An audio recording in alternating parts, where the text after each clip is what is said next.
Hi everybody, welcome to class this week on our continuing class on Essence of True Eloquence from Je Tsongkhapa, or what the Buddha really taught or really meant with his teachings, as sort of extrapolated and commented on by Je Tsongkhapa, the founder of our Gelugpa lineage.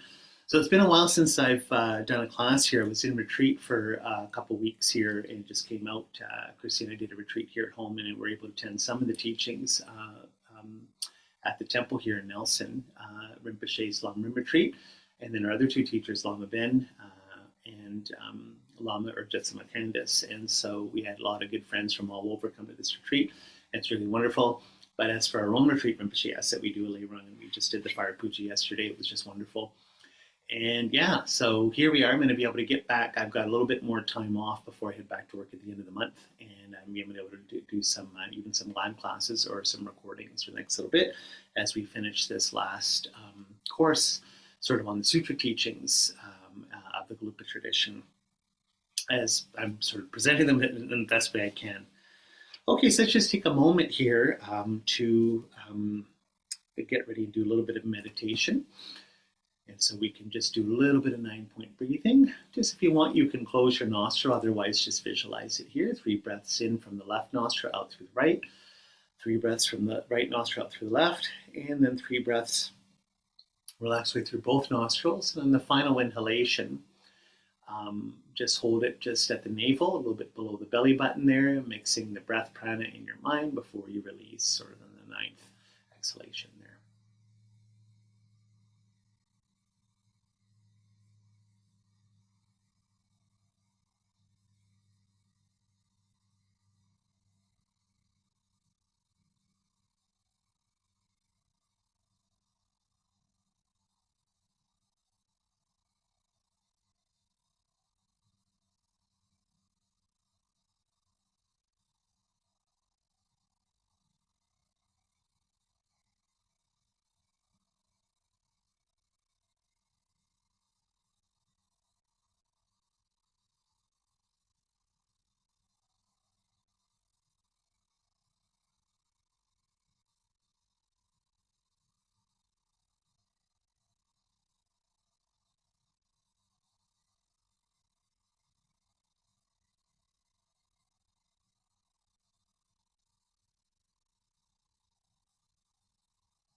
So just do a short meditation on Ganala Gema here.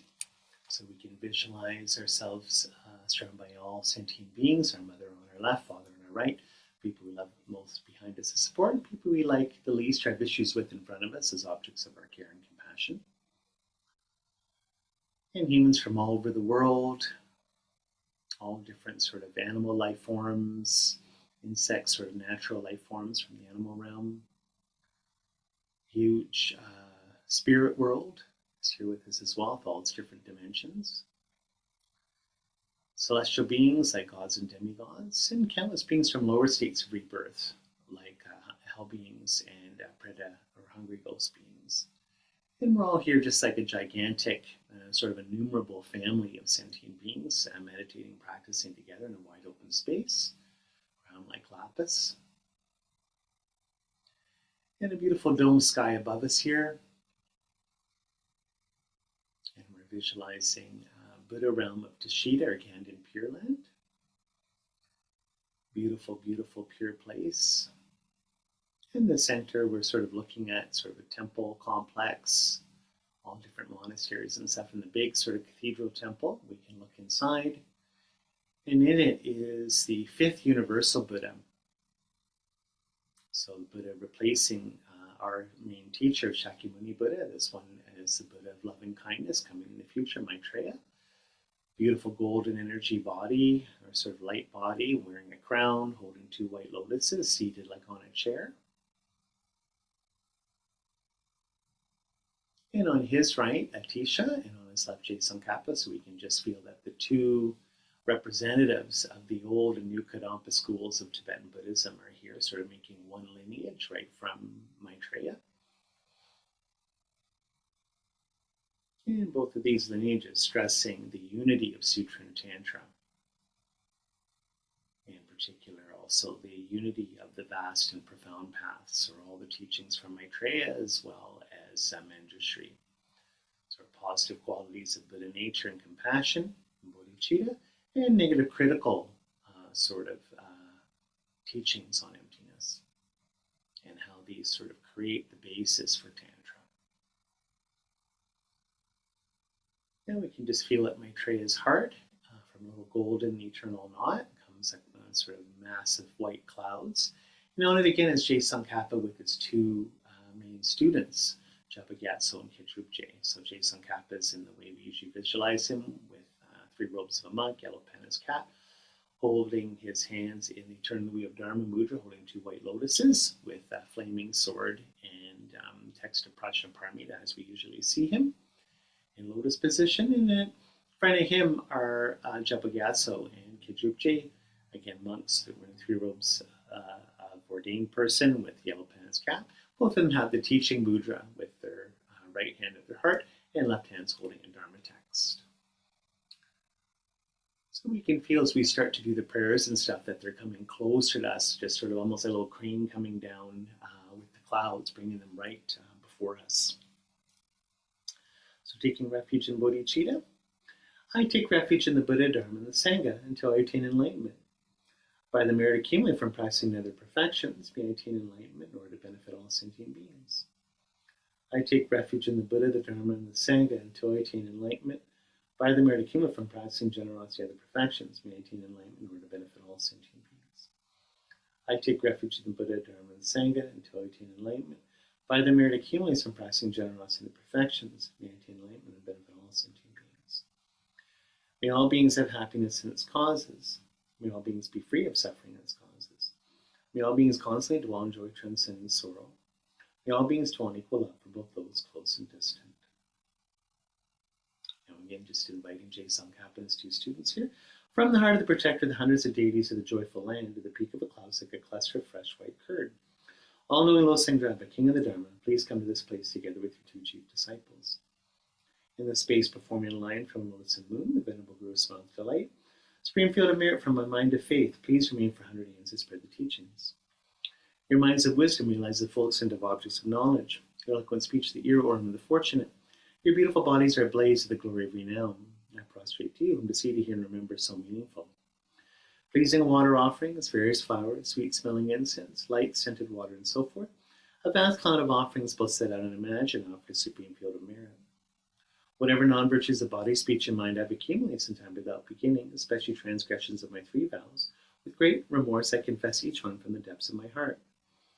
In this degenerate age, you strive for much learning and accomplishment, abandoning the 8 worldly concerns you made your leisure and endowment meaningful. Protector, from the very depths of my heart, I rejoice in great wave of your deeds. From billowing clouds of wisdom and compassion, space of your enlightened minds, venerable and holy gurus, please send down a rain of vast, profound Dharma to the appropriate disciples of this world. May your Vajra body, created from the purity of clear light, free the rising and setting of cyclic existence, but visible only to the ordinary viewer, only in its subtle physical form, stay unchanging without waiting until samsara ends.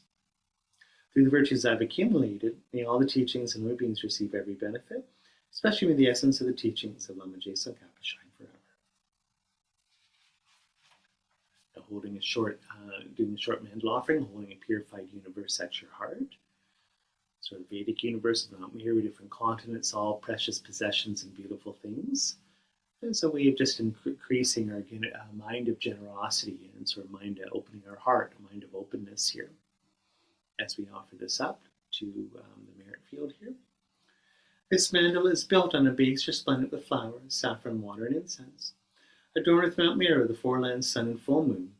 Offering this pure mandala to the assembly of Buddhas visualized here before me, may all living beings experience pure happiness and be reborn in pure lands. Send forth this jeweled mandala to you, precious gurus. Om Medam Guru Rana Mandala Kamyoti.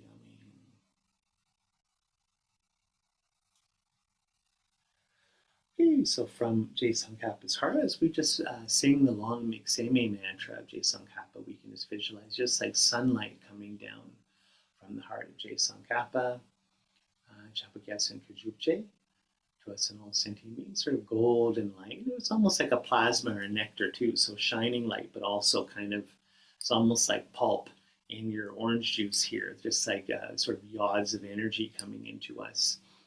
And again, as Je Tsongkhapa is seen as the manifestation, but of compassion, wisdom, and power, Balokiteshvara, Manjushri, and Vajrapani respectively, all this energy of compassion, wisdom, and power is going into us, sort of activating those virtues or qualities within us as well. As all sentient beings too are getting this energy. 3 times here. Make me say wei ter chen chen rei zi. Dream again pei wang po jam pao yan. Du bun ma lu jom se sang wei dan. Gan chen ke pei sun kien song kapa. Lo sang dra pe sha bla so wa de. Mig me se wei her chen chen rei zi.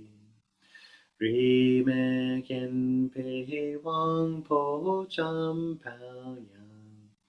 Du bu ma lu jom se sang wei dan. Gan chen ke pe sun ken song kapa. O sang ra pe sha bla so wa de.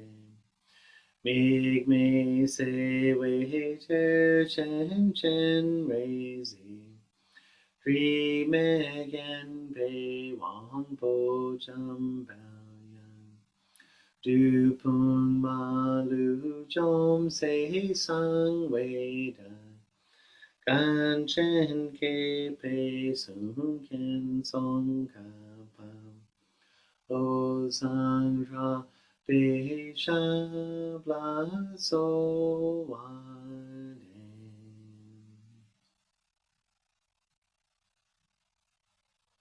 So having recited this, we can now visualize just for the dissolution. And our heart's just almost like a hollow body here. We have this just inside our heart chakra, about the size of a dime or so, is a little 8-petaled white lotus, and on it a white moon disc, just instead of our central channel. And we can feel just kind of like the sun going down here, all the light disappearing. We can just feel the dissolution happening, where Tashita Pure Land melts into Buddha Maitreya, who becomes like a sun, sort of floats over, dissolves into Je Tsongkhapa. All the clouds dissolve into him. Japagatsu and Kajupche melt into Je Tsongkhapa. So now he's just like a beautiful golden sun in the sky. And then he starts to shrink, the size of about a sunflower seed. Or if you like, it can be smaller than that, like a sesame seed. So almost just like a little shooting star, ready to descend into our hearts. So we just recite the 3 verses here. Glorious precious root group, please come to the lowest moon seat at my crown. In your great kindness, please remain with me. Please bestow me the blessings of your body, speech, and mind. Glorious precious root group, please ascend the lowest moon seat at my heart. In your great kindness, please remain with me. Please grant me the calm and supreme realizations. Glorious precious fruit group, please remain the moon seat, lowest moon seat in my heart. In your great kindness, please remain with me. Please remain to attain the essence of enlightenment. So with this, just very slowly, Je Tsongkhapa descends, enters the crown of our head, or crown chakra, central channel, and slowly descends to our heart. And once he sort of lands in the middle of the moon disk on the lotus cushion, we can just feel it slowly closes up, just like a lotus or a tulip does at night. And we have, so just like a little jewel box, or what they call like a little prayer box that you get in Buddhist countries, even Catholic countries, they have that as well. And 2 mantras, like 2 little threads sealing it here on top, clockwise, Amarapatsanadi, Manjushri's mantra, and below it counterclockwise, golden as well. Om Guru Vajradhara Samadhikirti Siddhi Hum, Je Tsongkhapa's mantra.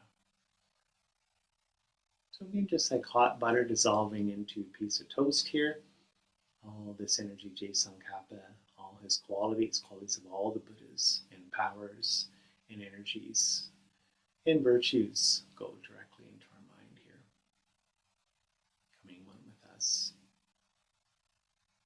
Let's take a moment just to feel that energy. Again, sort of a spaciousness, luminous quality of the mind, awakeness, and a beautiful fullness.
Okay, so coming out of meditation here,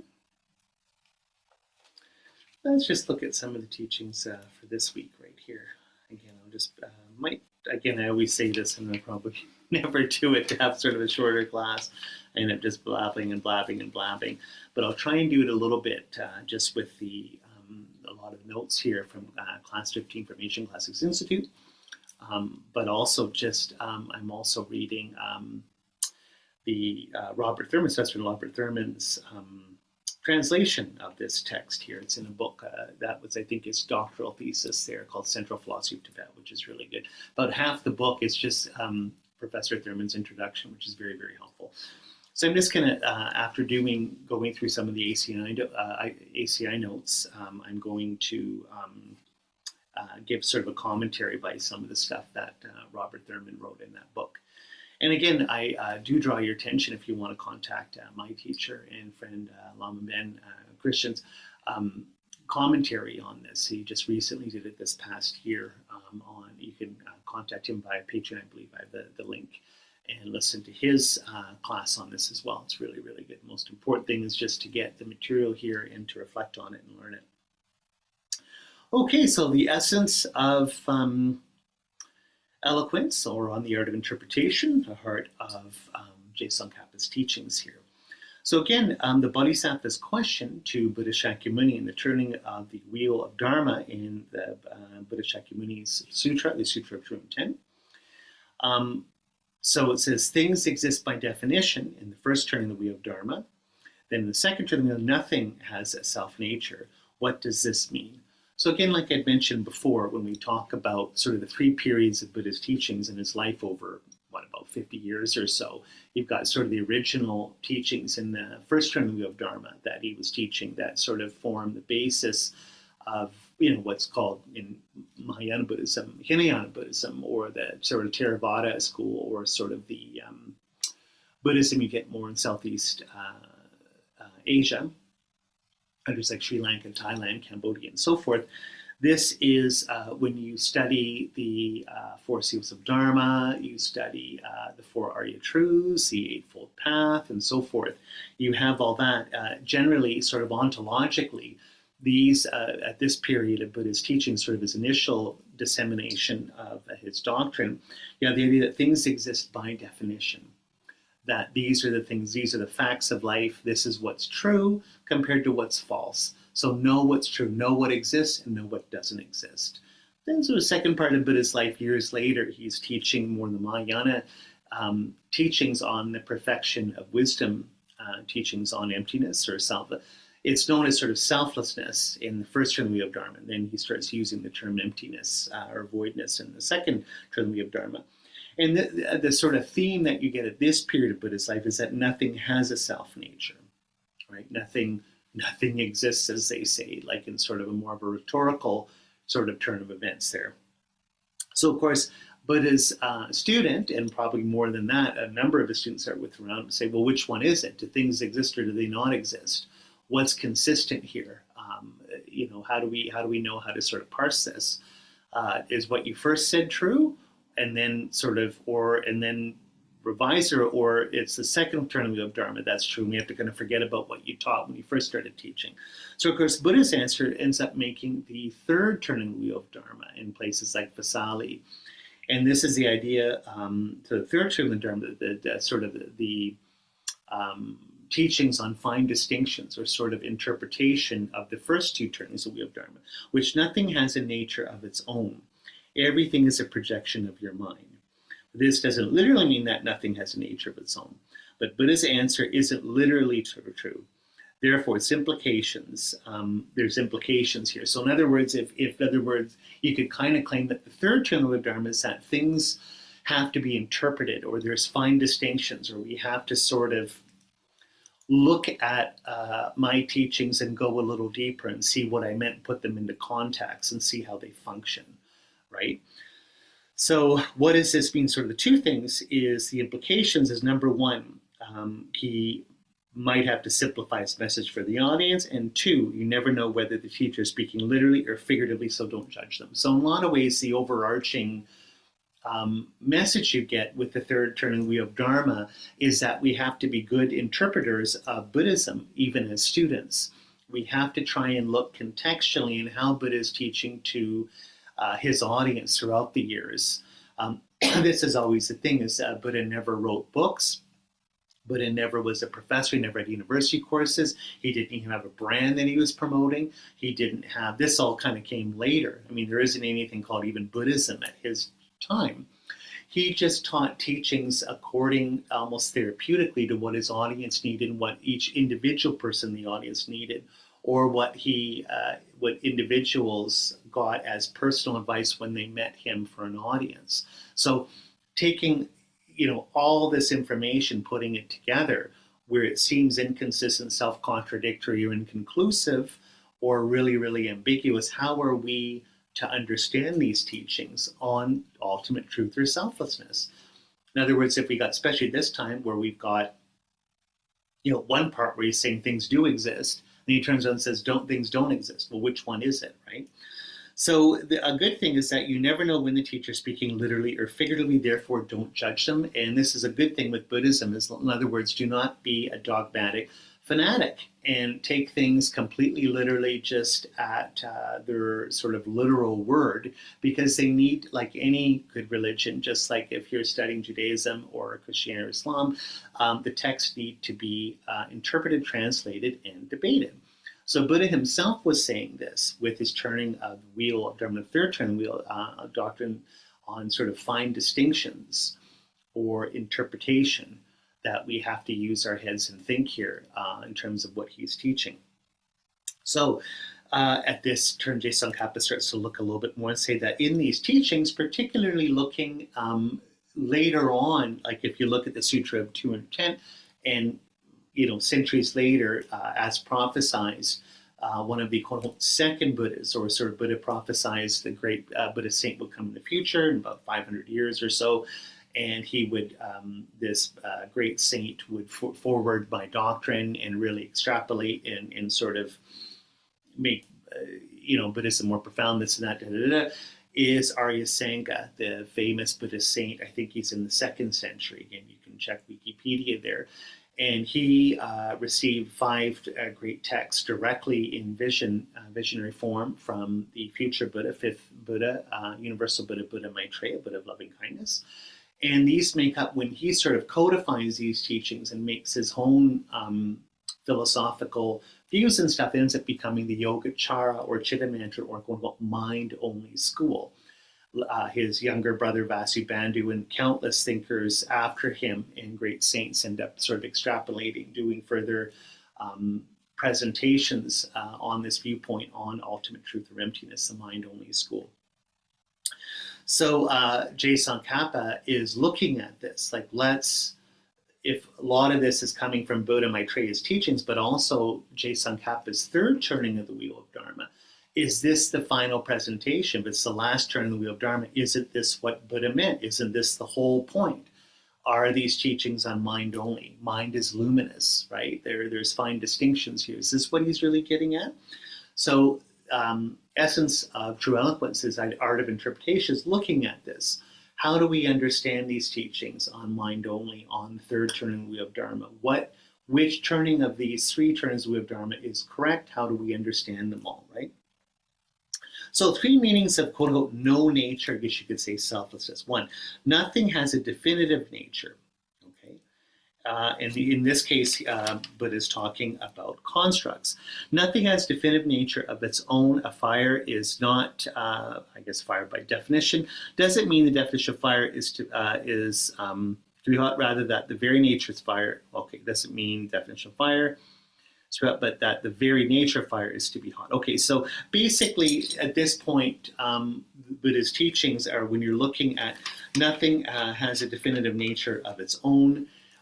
In this particular case, he's talking about constructs of the mind.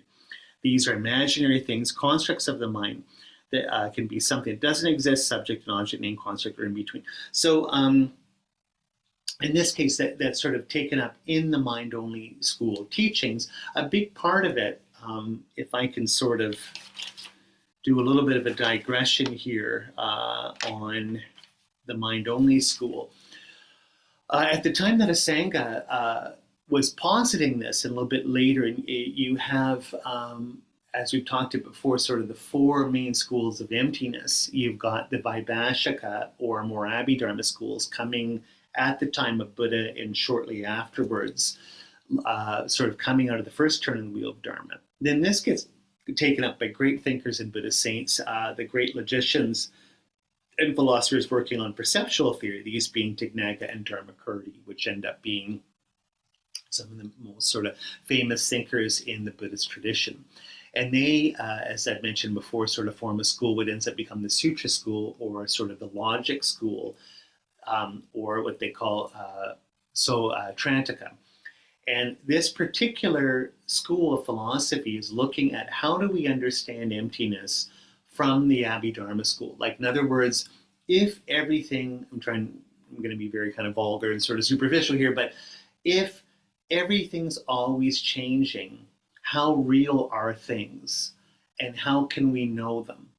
And the hard thing you get in Satrantika is they're always saying, your mind has all sorts of ideas and stories and percepts and creations and so forth. How accurate are they as a representation of the world? How can the mind actually know an object? Now, in particular, how can the mind know an object if it's always changing? And here's the thing, how can the mind know an object if the idea or representation of the thing isn't changing at each moment, but the object itself is changing at each moment, right? So if I take a picture of something, let's say of a river, this is the oldest thing from Heraclitus, you can never step in the same river twice. How accurate is that picture of the river if the river has just been changing instantaneously at each moment? How does that fit onto reality as a picture? How can it represent reality? How does it track the object that's always changing? This is a huge issue in Buddhist logic, in perceptual theory, in Dharmakirti and Dignaga. So they always say what's ultimately true is a changing world, an impermanent world, that those things are true. And what's conventionally true by convention, are all these representational constructs, words, thoughts, ideas, social structures, and so forth. But the point is, there's like a dualistic split between the two, that you have to use meditation, kind of break out of your conceptual mind, the mind of these constructs, to quote unquote see reality as it is, as sort of a flow of flux or impermanence, right? But here's the thing, they also say is that nevertheless, the initial contact your mind has with reality, with an object that's changing, is accurate. But it's the subsequent stories and processing of that, the quote unquote representation to your mind is the problem, according to Dharmakirti and Dignaga, right? So what they say is the object casts its aspect, in other words, almost like a little picture of itself or a meaning content or so forth, that's taken up by your mind, that ends up creating a representation.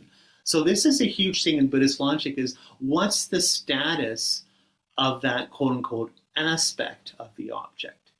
Is it part of the object? Is it part of the mind? Okay, well, it has to be on some level part of the object, because your mind is perceiving an object, not itself. So it has to be somehow something external to you, right? But at the same time, it's not the object. Because when I think of a rock's not right in my head, right? It's an idea of a rock. So how does that work?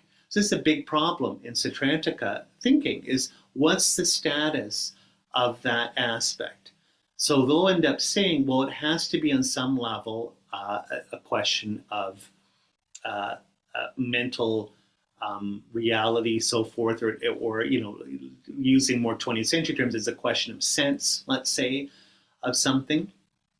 So it's not 100% part of the object. It has to be part of us. So where mind only comes into is, they say, Asanga says, basically the bridge between us and the object is the aspect. That's part of the mind. So what you're seeing is part of the mind. That's what's most important, is how the aspect gets taken up by all your stories and ideas and social structures and formations and so forth, all these quote unquote constructs, because you are making them or constructing them, socially constructed, whatever you want to say. But the point is, what we want to see with mind only is these quote unquote constructs aren't really real. So like the Sautrantika school, the mind only will say, well, sure, things do exist independent of the mind. Objects are impermanent. They're dependent arisings. You've got flowers that are in gardens that depend on the soil and the fertilizer and the sunlight and so forth to grow. They are not themselves because they depend on everything else. They're always changing, so they're selfless, but yet they are dependently originating like everything else. But what's really real, well, we can say what's really real is the mind-only school calls, this point like totality or emptiness or selflessness, is the mind. In other words, what's the ground of reality? What allows us to look at reality and call it by what it is, like now allows it to make sense? It's the mind. What's important is the mind taking an aspect and creating something out of it. So the fact that the mind is there doing that, ultimately, that's what we can say is really real, right? Now this mind, which they end up calling a laya vijnana or kushi, or sort of storehouse conscious or mind basis of all, is selfless, anonymous, pre-personal, because it creates the idea of self. It creates the idea of the world. It creates everything, right? So it itself doesn't have a nature, right? It's truly existed, but doesn't have a nature. You see where semantically this all starts to sort of be a little more self-contradictory here. We're talking about something being ultimate, but at the same time not really having a nature. But according to mind-only school, the whole point is that this does truly exist, because if we get rid of this ground, reality can't function, right? Even impermanence to us wouldn't make sense. Dependent origination wouldn't make sense. So this is when Buddha talks about the distinction out of these teachings. You see mind only taking out of Buddha's teachings, the third turn of the wheel of Dharma, all of Asanga's teachings, we end up coming up with the quote-unquote mind-only school. They start to put all this together. You can see the quote-unquote fine distinctions here. There's different ways of talking about how things exist. So we have on the object side, basic dependent arising, things being truly existent, right? Things there is a world. but it is a selfless world because it depends on other things beside itself to exist. It's dependently resistant. It's all causes and conditions and interconnected. And then we can talk about that nothing has a nature of being ultimate, which is totality. I'm just looking here at my notes here. Yeah, so like I said, this is what we look at from a mind-only school when we look at, I just want to make sure I get this right here. Yeah, okay, so anyway, in terms of the three distinctions or three natures or three bits of reality, dependent arising, sort of the quote objective world outside your mind, does truly exist. And like I said, how it exists is impermanently through causes and conditions or dependent arising. What ultimately exists is the emptiness of the mind. This point here, what's called totality or basis storehouse consciousness, or just mind being basis of all. And Asanga ends up making almost kind of like a Hegelian claim in the sense that it's the absolute concept or the absolute spirit in a Hegelian term that is how we understand substance or reality. What does that mean? Blah, blah, blah. What Hegel always said, sort of really trying to rework Immanuel Kant and sort of make Kant's philosophy function properly, is Hegel always said, when you see reality, what are you seeing?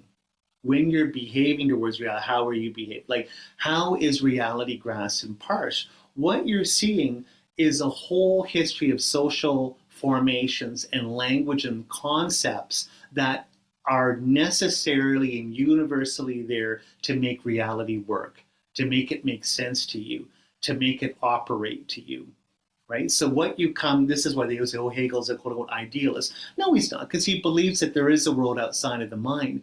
But he says, what are you really seeing when you're seeing that world? Is the mediation of all these ideas. You're seeing the mind first. Right, so what you're perceiving is what he calls the absolute concept. Anyways, this is a Hegel class, but it is interesting, and that's why Hegel said, like at the beginning of his great work, Phenomenology of Spirit, Phenomenology of Geist, he says, when you're a philosopher, you always think you can start from the beginning. How does reality work? How was everything created? Who am I? This and that. And Hegel says, the problem with that is we always start in the middle. We're using a language, we're using a whole conceptual apparatus other people have given us, we're in a culture, we're in a historical moment. You're in the middle of everything already. You can't start from scratch or start from the beginning, because the beginning's way in at the beginning. Like, you're halfway through the story already. And then he said, it's great, he's like, philosophers always think they can get outside of the mind to see how the mind, this is what Kant was trying to do, to see how the mind interacts with reality. So, but Hegel always said is that that's always mediated. You can't get outside of a language to talk about things. You can't get outside of ideas to see how the idea matches up with reality. You're within it. You're in the middle of it. So he said, it's like you're looking through rose-colored glasses or mediation. He said, even if you have some kind of an instrument or a machine that would somehow try and get at reality outside of your mind, the machine itself would impact on reality somehow. So you would nevertheless, it would be instrumentally construed or changed just through the act of the machine. You wouldn't get reality, quote unquote, in and of itself. So he takes the Kantian thing, and what Hegel says is, the reality is the in itself for itself, which means how things are in and of themselves is how they are for us, according to our language, our concepts, our history, our society, these kinds of things. So it's a similar thing in mind only, in the sense that when we say mind only, it's not like there's only mind, but it's just like what you're always dealing with is the mediation of your mind on reality, dealing with the quote-unquote aspects of an impermanent world. So the third turn of the wheel of Dharma, like with what Sangha and the Mind Only School wants to say, is that Constructs themselves are imaginary. Ideas aren't really real. This is the fine distinction, right? Is they don't themselves, because what? Concepts, idealities and so forth don't change at each moment. They're universal. They're not particular. They're shared by all sorts of other people, even across time. They're representations. They're not really real. They're representations of something that's present to you and something real, which is always changing. So the whole point is, in terms of the three sort of attributes, three modes of existing, you've got two modes that are real. One's always changing, which is the world or the objects, impermanent. And then the real, which is totality or the emptiness of the mind, this kind of thing, storehouse consciousness, the mind itself, it's changing, but it's the ground of reality. That's real. What unites the two are the constructs or the imaginary, so to speak. This isn't real. This isn't real. Why is this important for mind only? We always have an ass backwards, in the sense that we think that's what's real, are our concepts, our words, our thoughts, our judgments, our attitudes, the way we behave towards things. That's what's real. And the other two things aren't real or aren't up for consideration, right? And just think about it in your day-to-day behavior. The stories you tell yourself that are always going, all the complaints and the soap operas and stuff, your judgments of things, your judgments of other people, your judgments on politics, your judgments of the world, that's what's real to you. Not what's going to go happening independent of those things, of those stories, the quote unquote real world or objects that the judgments are about. And again, do you ever consider the mind or the emptiness of the mind, the emptiness of who you are, or sort of the whole backdrop mind that grounds the show to begin with? That you don't even think about that. You don't even think that this is non-real or like a dream, or like the screen itself that allows you to present everything. What's really real for you are the constructs, are the stories, are the ideas, are the thoughts. And what the mind-only school, Third Training does, this is the fakest part of the whole thing. And yet when you look at it, that's the only thing we take seriously. So again, you can see from mind-only school, understanding these three things is very, very important to understand selflessness. What if we look at the emptiness of dependent arising of objects? Wow, all of a sudden I look at this, everything's like a dream because it's always changing. How do my ideas map onto this? My ideas aren't really real because everything's changing. Everything's interconnected. My little sort of particular judgments just kind of blow away in the wind with that, or then back it up to the mind. What's the real mind? Is the mind just the stories on a loop that create myself and the little universe I live in? No, this sort of spacious pre-personal mind that makes the whole dream possible has no self-existence. It's truly existent. It's there because I didn't make it up. But at the same time, it's beyond sort of this individual self, this sort of story created self that we're doing. This vast mind, wow, that's amazing. And it's the same for everybody. It's kind of like the nature of reality.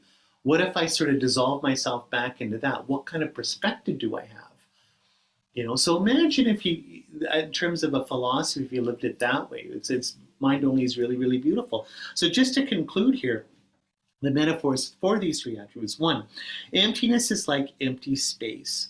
It's the absence of something, absence of a self. In this case, the absence of the self-existing thing, unchanging things. So for the mind-only school, we talk about emptiness being like empty space. It's just the emptiness of this mind, this selfless mind, Alaya Vijnana storehouse consciousness. Two, constructs are like sky flowers. They're made up by the mind. This can be a mind, term, idea, or story, or anything else. So this is the old kind of like Tibetan analogy. It might even come from India, I don't know, being like a sky flower. So it's like flowers that fall from the sky. It's kind of like fake. It's like a dream.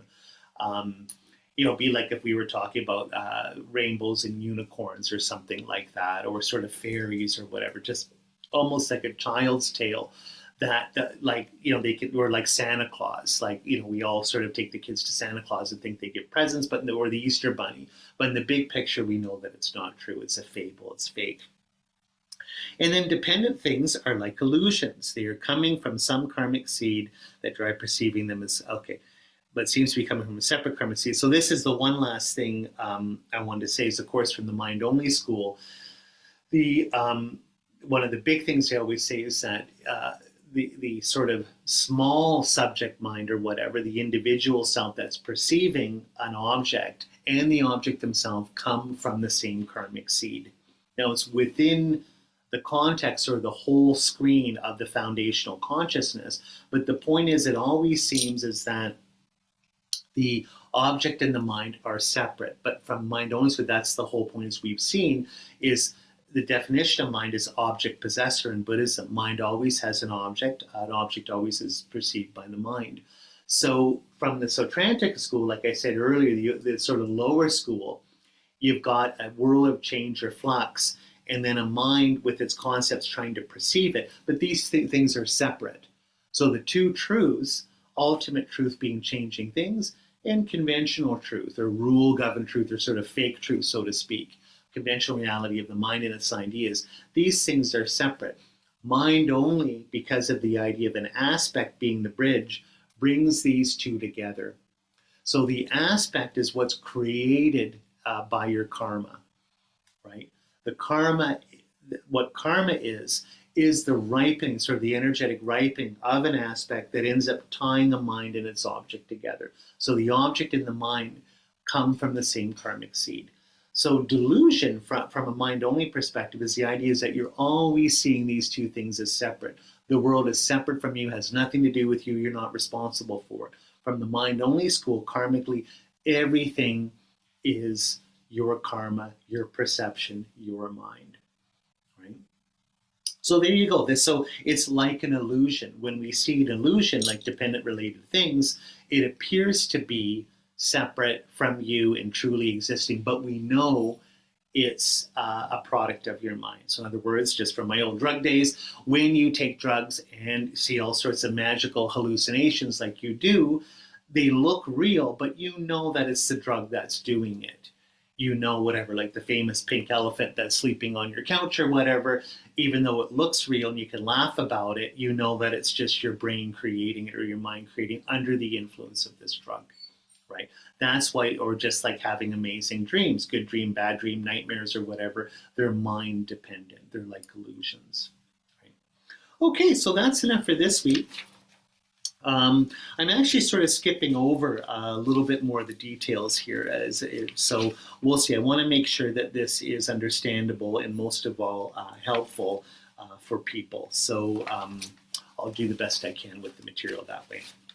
Okay, so I'll be able to do another class coming soon, and we'll take this a little bit further with more teachings on the mind-only school and how it relates to the views on emptiness. Okay, so by the blessings of all holy beings, the truth of karma, the power of pure spring intention, may our Dharma wishes be fulfilled. So all of our studying and meditating today, maybe it really be put towards us having a direct realization of emptiness. Okay, so thanks for coming, and we'll see you next time.